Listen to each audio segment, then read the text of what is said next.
Hi, everyone. Welcome back to the podcast, My First Season. Today's guest is very special. We never got the chance to work together in Club Med before, but he's one of those names and guys you've always heard about, but never got the chance to work with. However, we did meet at EXGO Reunion in Cancun in 2008. He is from Ottawa, Ontario. His first season was in 1997 as an au pair. In March of that year, we'll ask how he became an au pair for his first season. His first full contract was in 98-99 Eleuthera, and we're going to get into that too. So without further ado, please give a warm welcome to Mr. Jason Reid. How are you, Jason? I'm good. And you, Greg? Good. Thank you again for coming on the show. My pleasure. So happy you are here, sir. Like I said, heard about you for years, so it was nice to finally meet you back in Mexico. Too bad it wasn't in a season. Yeah, I think we would have had a lot of fun. Yes, sir. Yes, sir. We would have. So I don't know if you know how the show goes. So basically, I'm asking your origin story, how you got to Club Med. Were you going to school at the time? Were you working? How did you get to Club Med? What were you doing? Were you in Ottawa at the time? Yeah, I was in Ottawa attending Algonquin College. I took a recreation facilities management 2-year diploma program. And a friend of mine was in the recreation leisure program. And she had been to Club Med as a child with her parents and knew all about Club Med and told us that she was doing her final placement in Club Med. I said to her, I'm like, well, what's Club Med? Being from Ottawa, I never heard of Club Med. And you never went there yourself or did you go to any resorts when you were younger or anything? No, I did not. Well, I wouldn't say resorts, but we went to like places like Canada Wonderland and amusement parks and stuff like that, right? Yeah. Okay. We stayed pretty much in the province of Ontario. So yeah, she was explaining to me what Club Med was and saying it was resorts on beaches and all these different activities from sailing to archery.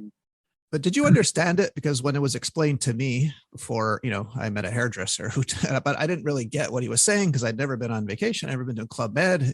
I didn't fully understand. So did you fully grasp it? And if you did, you're smarter than me because I didn't. No, I didn't. Understand a word that he was saying about animation. No, I was about 19.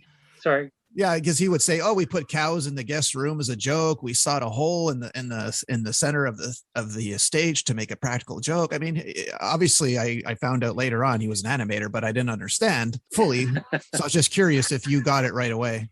No, I didn't get it right away because, like I said, I've never been, and she didn't really explain all the extracurricular activities. Because she was there as a guest, right? Did she explain the hours you'd have to work? No, actually, my coordinator did. Because originally I was supposed to do a 6-week placement, but I could only get a 3-week placement. So do they do the job securing for you, or did you yourself physically have to apply, or did the school Algonquin College do it through Club Med? Actually, it was myself. Oh. I got the number from my classmate that was going, and I called and I talked to Jane Smith. Is this in Sandpiper? I don't know where she was located, maybe Miami at the time, or okay. She could have been in Sandpiper. But it was Florida though, definitely. Yeah, definitely Florida. And I was on the phone with her for a couple of days, and finally my coordinator of my program said, no, you'll get enough hours in those 3 weeks. He goes, I know, I've been to Club Med. Yeah, I know that you'll get enough hours. I'm like, okay. Yeah. Wait a sec. So did you say what you wanted to do, or you didn't really have a choice? They were going to place you where they thought fit. I didn't have a choice because the au pair program was working with the Mini Club. Okay, I got it. Had you worked with kids before? Off and on. Some of the programs that we created in our program, we reached out to the community centers and created a program for kids in the area. So I had experience doing after school programs and stuff like that. Did that prepare you for the Club Med Mini Club though? Because I've seen some horror stories, in various family villages I've worked at. So again, we would never do that job or your job because we're not stupid. We know how hard you guys work. I guess you have to deal with the occasional rowdy kid, right? Or protective parent. I'm assuming all that comes with the territory, right? When you're in Mini Club. Well, it's funny you say that because, like I said, the first time I was au pair, so I'm like, I get the little spiel about, could be the first time parents are dropping their kids off, and always think that somebody's watching you, right? Because you want to make sure you're covered. Like people can't say things about you, right? Because it is with their kids. Yeah. And it was funny because the mom had dropped off her 2 daughters with me and another gentleman who was working that day. So we take them to the pool, and I don't know if you've ever been to Huatulco, but they had a main pool that had like a waterfall edge and stairs that came down into another pool.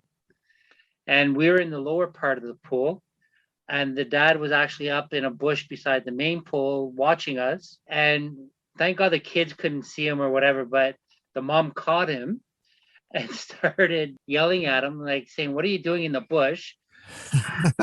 And he's like, "Well, who are these guys with our kids throwing them up in the air and stuff?" And it's two guys. I thought you said you were taking them to the mini club. And we could hear all this, right? So they are the G.Os. Leave them be. Get back into your lawn chair. Now, the yin to that yang, I'm sure you had parents that kind of like drop kick and booted the kid and then didn't see them. Like you probably had the not so protective parents too, right? I guess exactly, on the right? flip side of that coin. Yeah, you get the ones that have been there before, and we're pros at it. They can come and go. Okay, see you later.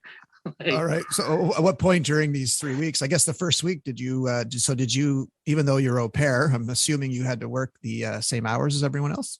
Yeah, exact same hours. Were you shocked there was no day off? Because this was 97, so the day offs hadn't started yet. So were you like, huh? Or you heard about that? No, I heard about that, but when I got there, I didn't know what to expect, right? Like I said, it was the first time ever on a plane for me, first time away from home. Oh, wow. First time going to another country. The first couple of days I was kind of in probably awe of it all. And so it was just like, okay, you want me to do this? I'm only here for 3 weeks. No problem. Like, I'll sleep when I go back home, right? Like, it's not. So I guess only being there 3 weeks, you probably got out of doing shows, or did you foolishly volunteer? Okay. I wasn't part of the main shows, but I was part of like some of the animation shows before the shows. Okay. And so Huatulco at the time was, I do believe, 1,200 guests was the capacity. Mm-hmm. And the animation director asked me to be part of their presentation for their G.O team. I'm like, okay, what do I have to do? He goes, well, our theme is Mission Impossible. I'm like, okay, but again, what do I have to do? Again, I'm a 19, 20-year-old kid, like has no idea what's going on, and you want me in front of 1,200 people? I'm like, I want to know what I'm doing first. which movie is he referencing? The first Tom Cruise movie? The second one? Whatever one was out at the time. Okay. All right. And so he explains to me, he's like, yeah, you're going to pretend to be this rich businessman. And the choreographer is going to come out, pretend to spray something in your face. She's going to rip off your shirt and try to put floaties on you. Try to put what on you? Little swim floaties that little kids wear on their arms. Okay. This is not any Tom Cruise movie I'm familiar with. Okay, keep going, please. Okay. So the whole premise is, because I'm a larger guy, mm-hmm. That the floaties are not going to fit on my arms. Hence Mission Impossible, right? Oh boy. Okay. I guess animation in Club Med in 97 was hit or miss, I guess, right? Okay. Yeah, exactly, right? All right. So I'm like, okay, whatever. I just had to sit there, right? But yeah. Okay, so but you probably had to do arrivals and departures. Arrivals and departures, village. Okay. Enter to the restaurant. Oh, village. The job's so nice they named it twice, as Joker likes to say. Okay. Did you like Village? I liked it when it wasn't like at 1 a.m. Yeah. And was it hard finding rooms like in the dark in that village? I'd never been, but I know it's big. So was it the numbering system? Was it easy to follow, or was it hard? No, the numbering system was actually very easy to follow. Oh, wow. That's rare. Okay. Yeah. So one side of the road was the lower numbers from 100 down. And then going on the right side of the road up into the mountain was the 200 and 300s. Okay.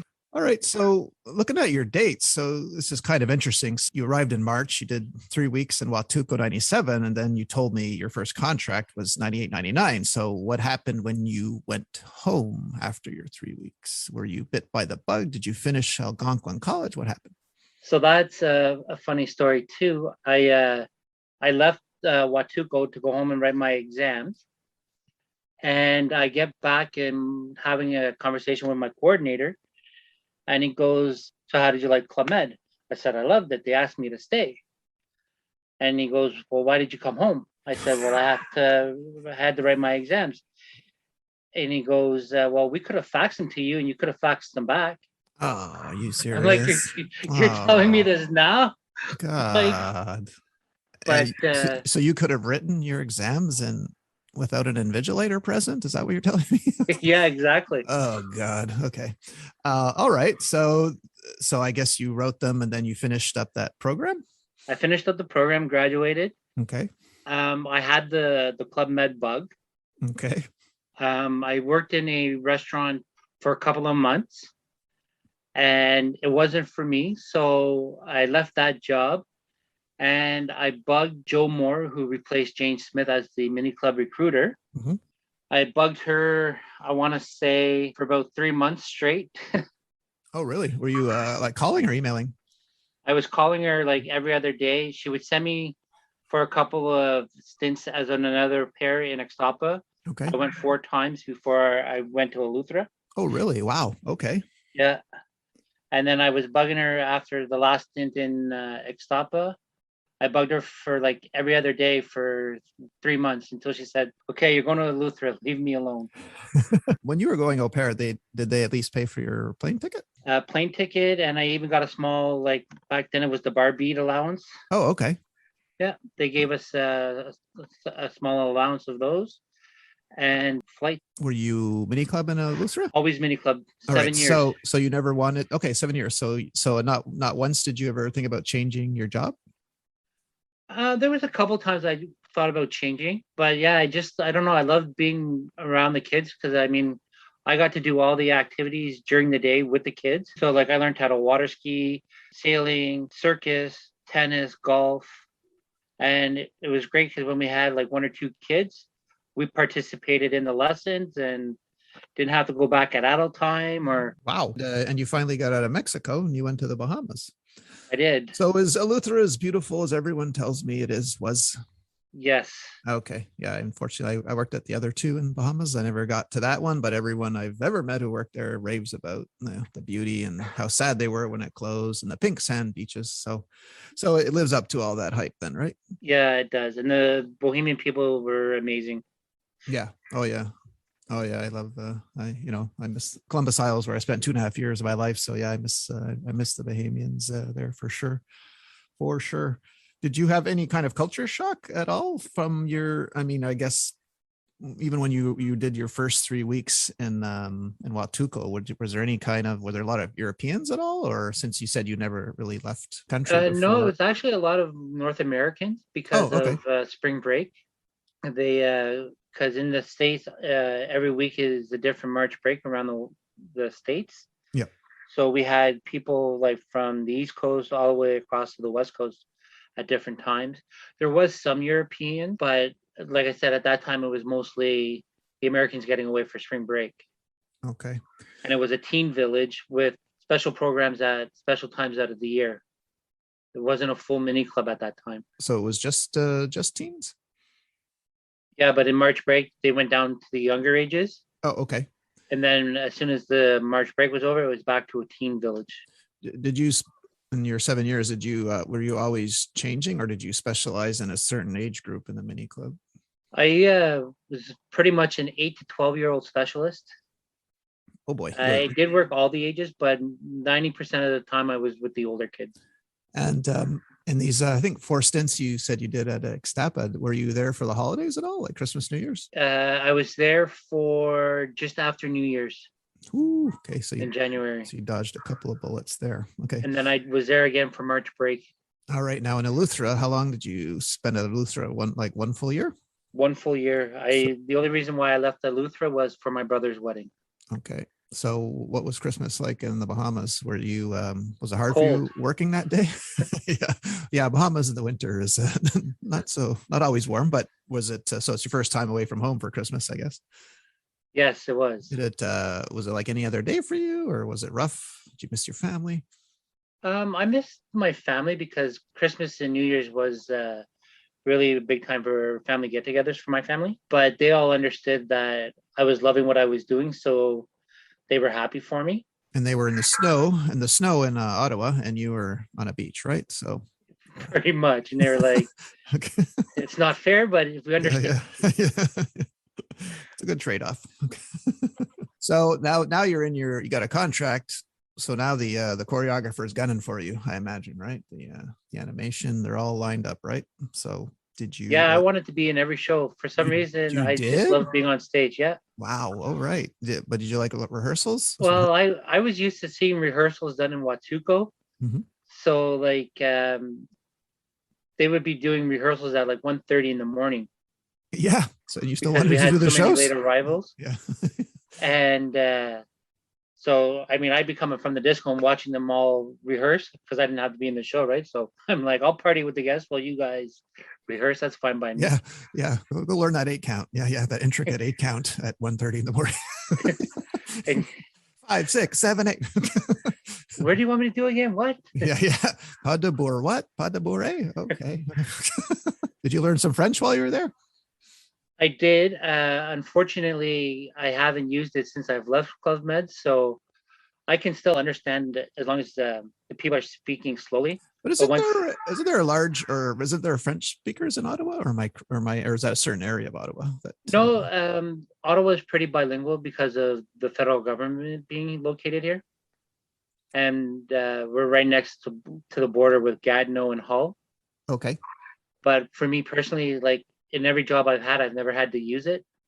Okay. Oh, but yeah, because I guess English is the official language of. Yeah. Okay, got it. All right. Now you said you did learn a lot of skills there. You said water ski. What other sports did you mention? Golf, tennis. Did you have a favorite? Flying trapeze. One that you learned? Flying trapeze is probably my favorite. I became a circus junkie on the side. Oh, really? Okay. Wow. Did you do the circus shows? I did. You couldn't stop me from doing them. Wow. Okay.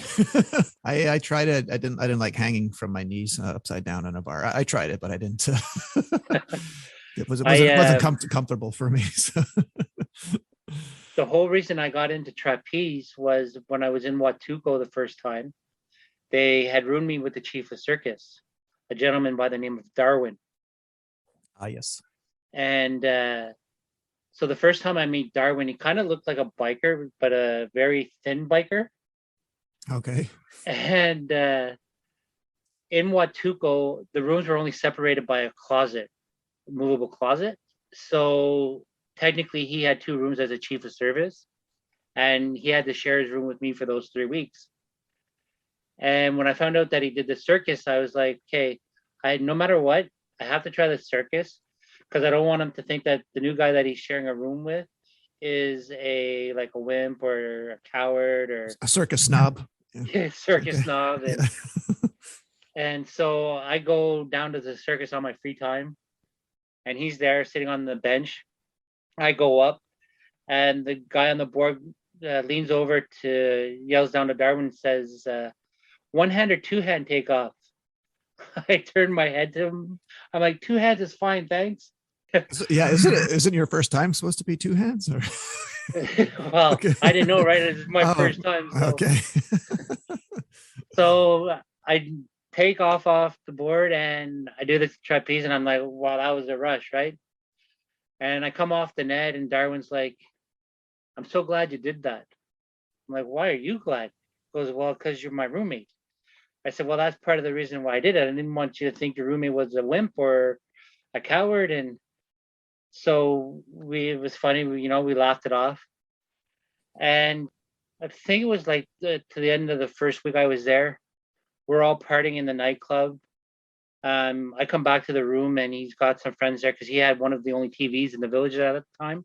Prize possession to have. So they were catching up on like sports news and ESPN. And all of a sudden he goes, I'm so glad I'm not out there competing with you. I'm like, what are you talking about competing? He goes, when you're out on the dance floor, all the women are checking you out. And now, like, I'm a shy 20-year-old kid from Ottawa who's a bigger guy, all the stereotypes that bigger guys, whatever, right? So, and then 2 of the girls from the sports team that were there with the rest of the sports team go, yeah, he's right. All the women are looking at you, checking you out.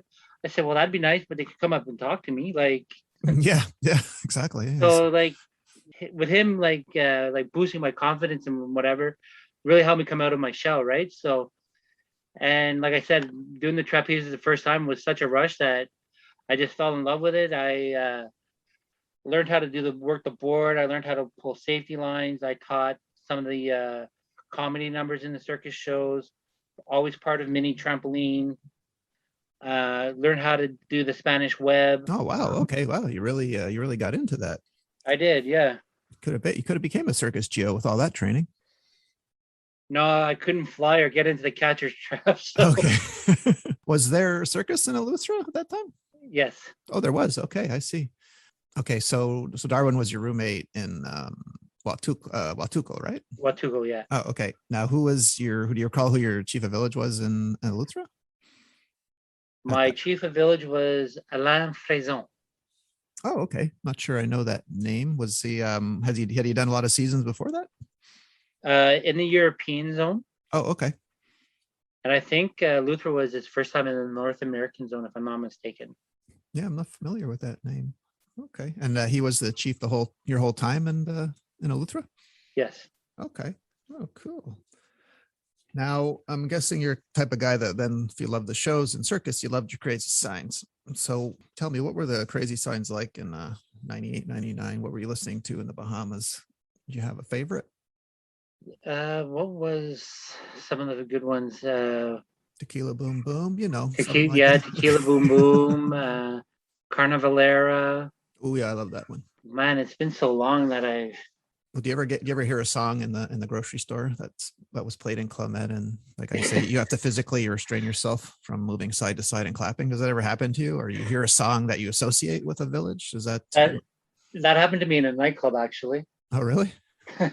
A friend of mine that came down au pair in Eleuthera, when I came back home, we went out, and the song, I forget what song it was, but it was one of the Latin ones, like Carnavalera or something like that. And I started doing the crazy signs, and my buddy was like, dude, we're not in the club anymore. We're back home. I'm like, oh yeah, you're right.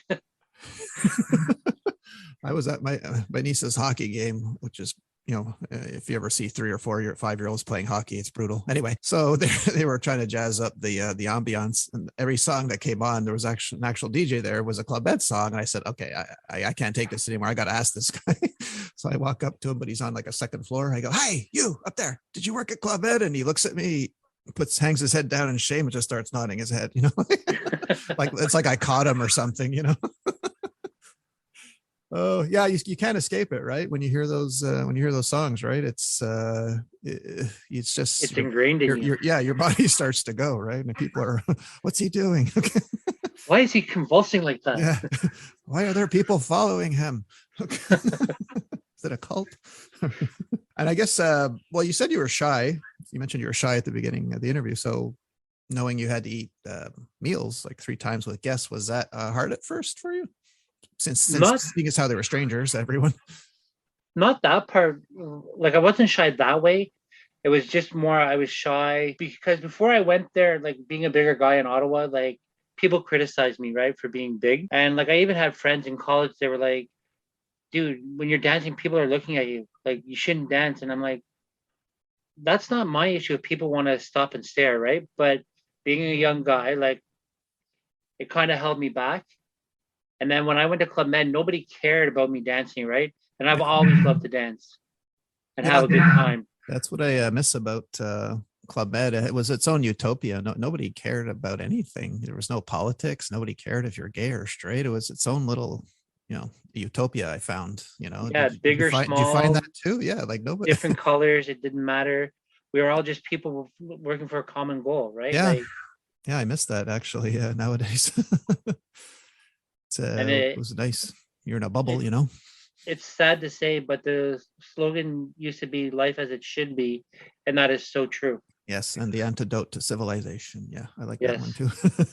All right, so summer rolls around. At one point, I guess you're in Eleuthera, and it's July. It's July 14th. They're doing something called Bastille Day. Did you know what that was? No, I didn't. Okay, yeah. So did you? Yeah, I didn't understand a thing when it was happening because you're from Canada. It's mainly Canadian history we learn in high school, right? So I didn't know, anything about Bastille Day and the prison and the revolution. So did you have? I guess you had big festivities, and you were like, "What the heck's going on?" Or did you have that kind of moment? We had the big festivities, yeah, and it was okay, make sure you bring all the kids and the flower bombs that you're going to throw at the people in the castle. We're like, okay. Yeah, exactly. Like, why are we doing? No, just do it. Okay. Hey, anything for the kids to throw stuff at people. They were happy. Yeah, they don't have to know it's Bastille Day. It could be Bastille Day. It could be every day, right? Exactly. But were there any employees or managers or chief of service, anyone that stood out to you that time in Eleuthera that like you looked up to in a positive way? My first chief of Mini Club in Eleuthera, Christy Beaton, was very influential. Just her leadership style and the way she carried herself, right? She always presented herself like, what's the word I'm looking for? Like, no matter what the issue was, like even like sometimes like a kid can go missing. She never let it show that, okay, there was a panic to find the kid. She was always cool, calm, and collective, no matter what the situation was. Okay. And I really admired that, especially like when you're dealing with kids and irate parents or afraid parents. She just put everybody at ease. Were there any others? I'm trying to think of the chief of services back then. Well, let me say, you've given me a couple of funny stories. Now, do you have is there a funny horror story that you have concerning, I'll tell you mine. Okay. And I was never in Mini Club, but I don't know if they did this in the American Zone, but I did my au pair a couple of seasons after I had a contract. I did it the reverse. Anyway, I go to Italy. The resort's not open. I call up my old chief. I go to Metaponto. Metaponto is a massive village in southern Italy. I don't know, 3,000 guests. Mini Club is humongous. And they have something called Baby Solo. Do you know what Baby Solo is? No. Okay, so I'm wondering, so you tell me if they've ever done this in the North American Zone.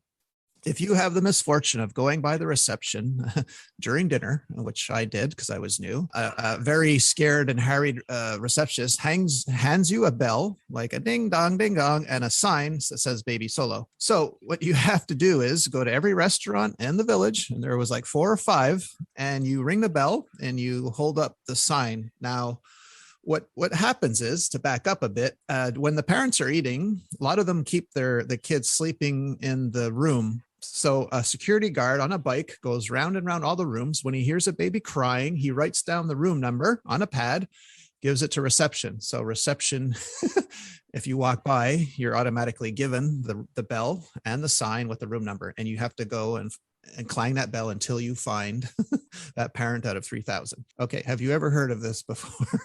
No. Okay, it sounds horrible, doesn't it? Yeah. It does, actually. Okay, so how many parents would be freaking out? Like, well, everyone heads turn. Obviously, when you go, everyone's trained like Pavlovian dogs. When you walk in the restaurant, you ding.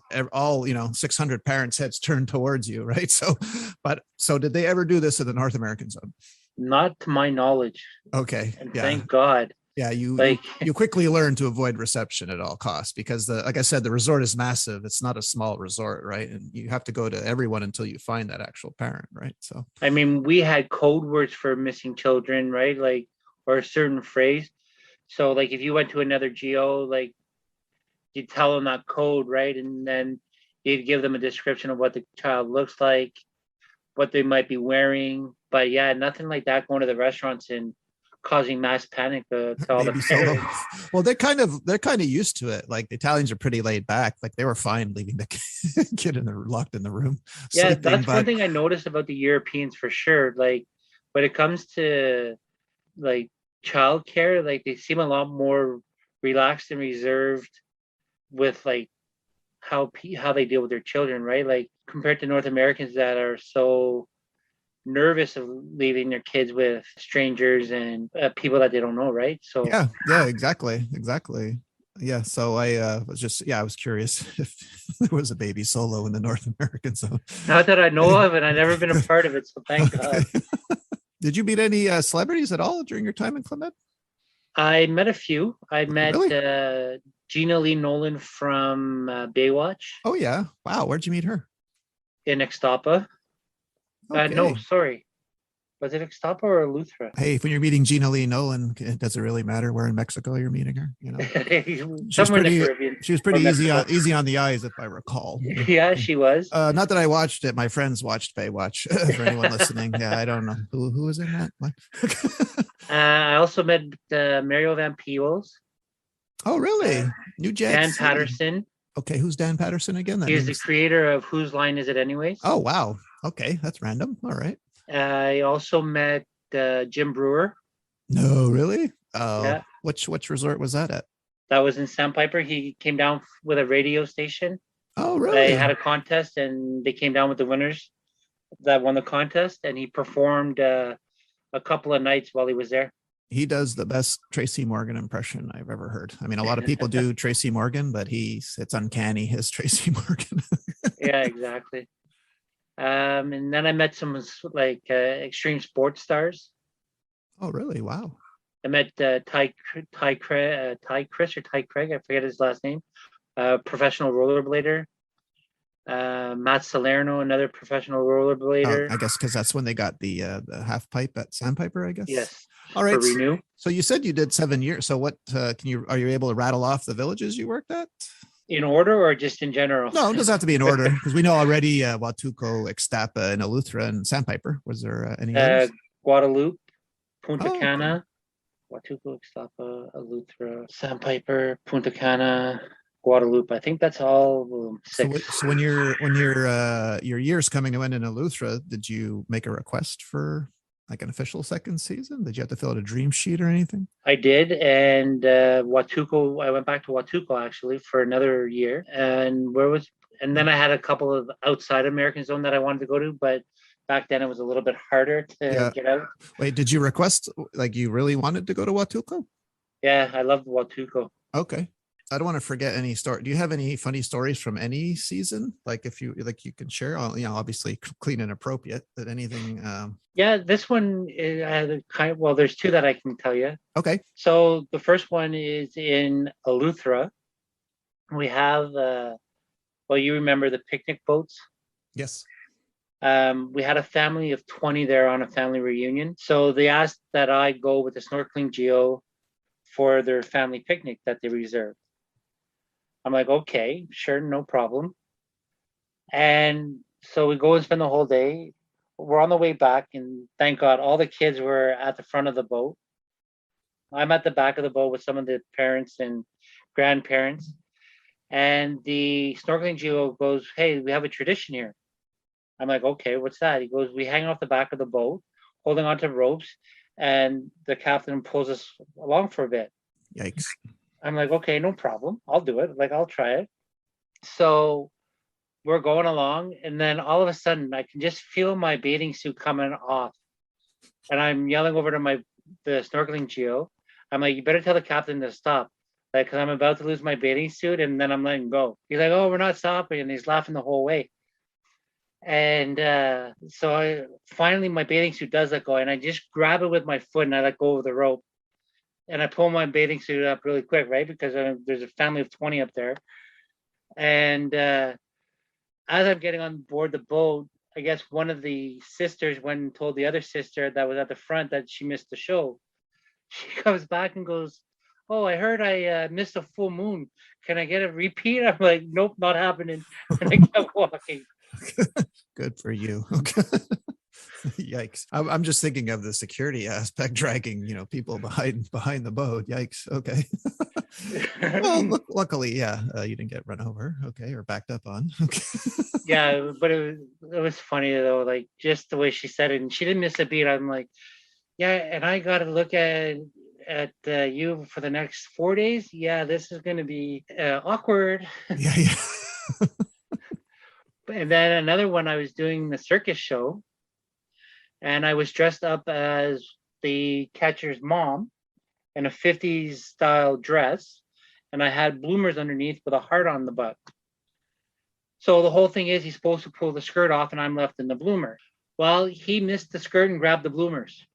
Yikes. Okay. Thank God I had a pair of boxers and a pair of shorts underneath, just in case that did happen. All your stories end in you losing your pants. I don't know. Okay. I'm starting to think this is on purpose, Jason.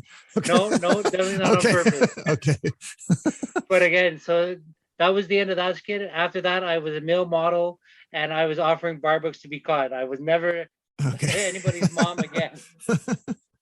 All right. I don't ask this question often, but since you did about 7 years in Club Ed, give me your all-time favorite, best dumb question or your top three favorite dumb questions. Because as you know, when people go on vacation, sometimes they leave something back at home. So do you recall any of the dumb questions you were asked? What time is the 11:30 water aerobics? I'm talking about questions along that line. Water aerobics? Well, no, that one I could see could be in the pool or the ocean. But do you recall any like that? Any questions? Yeah, can you tell me where the flying trapeze is? Okay. Or you see that big structure over there with people flying on it? That's the flying trapeze. What was some of the other ones? It was more personal, right? Like, do you have to eat with the guests all the time? Well, I'm here with you, right? Like, if I want to eat, I have to. Yeah. You like your job? You have a boyfriend? You have a girlfriend? That type of Girlfriend. thing. Yeah. Are you allowed to be in couples? Did you work in any resorts where that was frowned upon? I'm not saying it wasn't, not illegal, but did you? No, it was never. Well, I guess never frowned upon. Well, I guess you did mostly mini club villages, so I guess it's usually encouraged there, right? No, actually, it wasn't. We had the same guidelines as the single villages, right? We were all adults at the time. If it was consensual and, like nobody was like, if you're in a couple, you weren't supposed to broadcast it, right? Because that's right. People are there to have a good time and not necessarily see you lovey-dovey with your girlfriend or boyfriend. So it was keep it quiet. People figured out who was with who, but because there was some married couples, right? They had their wedding rings, and then obviously you have to say who you're married to, right? But other than that, it was encouraged. Like, if you want to hook up with another G.O for the season, you could. I know a few friends that met their significant others there, or met a GM there that they've ended up marrying. So that's right. Yeah, I know about 3 or 4 G.O couples that are still together. Actually, probably more like 4 or 5. That I'm talking, so it was like 20 years ago. So they're still together. Going strong, that Club Med spirit. Yeah. All right. Of all the seasons you did, including, your first stint as au pair, because that counts, was there any that were magical to you, or do you not use that word? They're all special in their own way. No, I'd have to say being au pair in Huatulco was probably the most special, just because so many firsts happened there. Like, it was my first time away from home, first time on a plane, first time visiting another country, and then so many other firsts too, like with all the sports, right? So for that reason, Huatulco always sticks out in my mind. And then I'd have to say Eleuthera and Punta Cana seasons were probably the next ones, because Eleuthera was the first time like I was away for a year, and I knew I wasn't coming home in a couple of weeks. So a lot of adjustment there. And then Punta Cana is when I got to work with Hammer for the first time. It was one of my favorite chiefs of villages. Okay, so Hammer was the chief. What year was that in Punta Cana? 2000 and 2001. Okay, all right. And now you did so many weeks and months as an au pair. So when you first started getting paid in Eleuthera, did you still think you were au pair? Like, did you know what the salary was? Okay. Yeah, I was making $550 a month. Wow. Okay, that's a bit up from my time. I started at $450. So yeah, at least it's nice to hear it went up a bit. Okay. Well, that was an American dollar, right? So since the Canadian dollar was always so bad, when you got home, you could actually get a bit more. Well, if you brought any home. Yes. Okay. So were you one of those? Were you one of those blacklist Geos, or did you come home with, or you just spent it all and had a great time? Didn't care. I spent it all and had a great time. Okay. Like, got it. I used it on excursions, renting cars. Who needs money? Out when we could, having a great time. All right. Am I forgetting to ask you, before we go, anything that you wanted to say? Am I forgetting to ask you something about any of your seasons? Please. Not that I'm aware of, brother. You've been so kind with your time here. So. Oh, it's my pleasure. I said to you, I was honored when you asked me to be part of it. Right? Like. Yeah, like I told you, I was afraid to say no, so I've been putting it off a bit. finally worked up the courage. So thanks for not letting me down. No, not at all. And like, again, thanks for asking. But again, anyone out there listening, no, yeah, I'm okay with hearing no. It's fine. A respectful no. Don't worry, I get it. I totally get it. But thanks, Jason, for coming on. And don't hang up right away, okay? I want to talk to you some more. So sure. Everyone, that was Mr. Jason from Ottawa, Canada. Thanks again, Jason, for sharing your story with us. I really appreciate it. Thank you, Greg. Thank you. See you all next week. Bye.